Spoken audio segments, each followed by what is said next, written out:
Assalamualaikum warahmatullahi wabarakatuh. Aizunal kiram, ashabu qanatu Majelis Ulama Indonesia.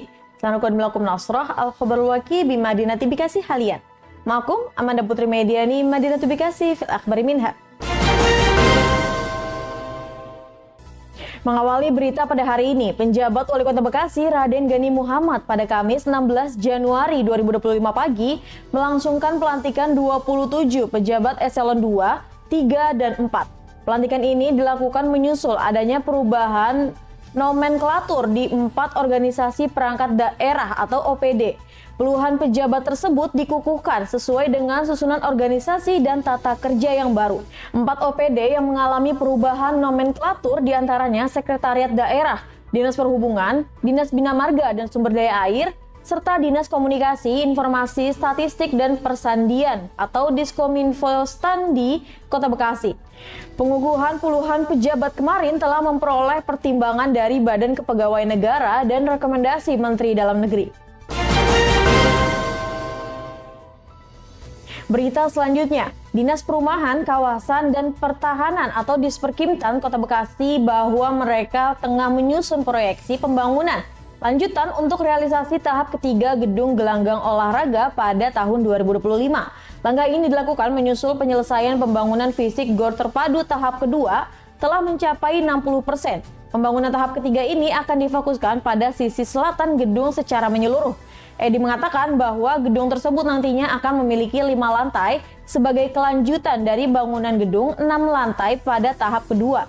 Ia juga menyebut bahwa progres pembangunan gedung akan berlangsung dengan beberapa fase tahapan sebelum ditargetkan rampung pada tahun 2026 mendatang.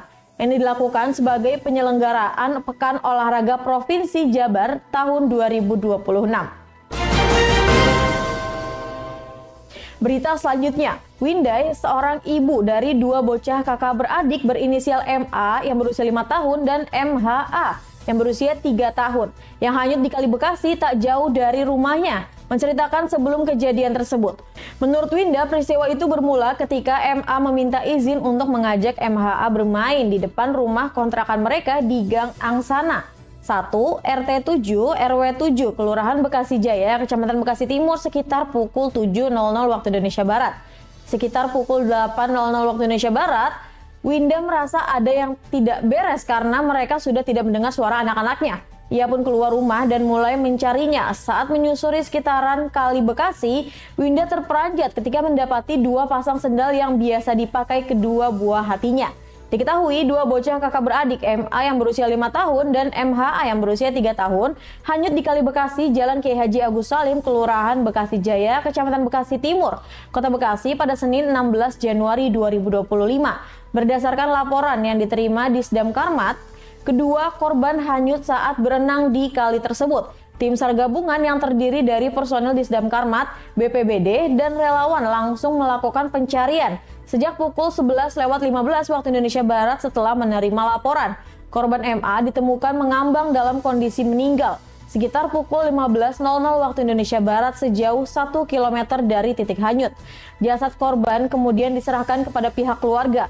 Sementara itu, korban MHA belum ditemukan hingga pencarian dihentikan sementara pada pukul 17.00 waktu Indonesia Barat. Pencarian akan dilanjutkan pada Jumat 17 Januari 2025 mulai pukul 7.00 waktu Indonesia Barat. Berita selanjutnya, Dinas Ketahanan Pangan, Peternakan, dan Perikanan Kota Bekasi telah menerima laporan hewan ternak yang mati di tengah kembali merabaknya wabah penyakit kuku dan mulut. Sampai dengan saat ini sudah ada 2 laporan sapi yang sakit di Kota Bekasi. Laporan pertama diterima dari wilayah Kecamatan Jati Sampurna. Untuk memastikan sapi tersebut terjangkit PMK atau tidak, saat ini sampel hewan tersebut tengah dilakukan pemeriksaan laboratorium.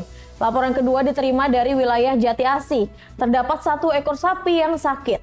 Sapi tersebut terpaksa disembelih. Lebih lanjut, Herbert menjelaskan bahwa daging hewan ternak tetap bisa dikonsumsi, sekalipun terjangkit PMK, asalkan disembelih sebelum mati serta diolah dengan baik. Mengakhiri berita pada hari ini, SMA Global Persada Mandiri Bekasi menjadi salah satu sekolah yang telah merasakan manfaat besar dari layanan digital yang disediakan oleh Telkom Indonesia. Dalam kunjungan testimoni layanan Telkom yang dilakukan pada Jumat 10 Januari 2025, perwakilan Telkom yaitu DMOBS dan AM Iqbal bertemu dengan Aristin Raras, wakil kesiswaan SMA Global Persada Mandiri.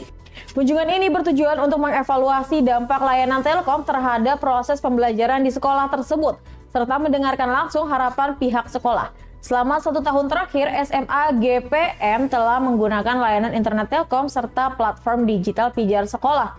Aristin Raras menyatakan bahwa keberadaan layanan ini telah memberikan banyak kemudahan dalam kegiatan belajar mengajar. And that was the news for today. Stay tuned, Bekasi City in the News, aktual and up to date. I'm Amanda Putri Mediani. See you in the next time. Wassalamualaikum warahmatullahi wabarakatuh.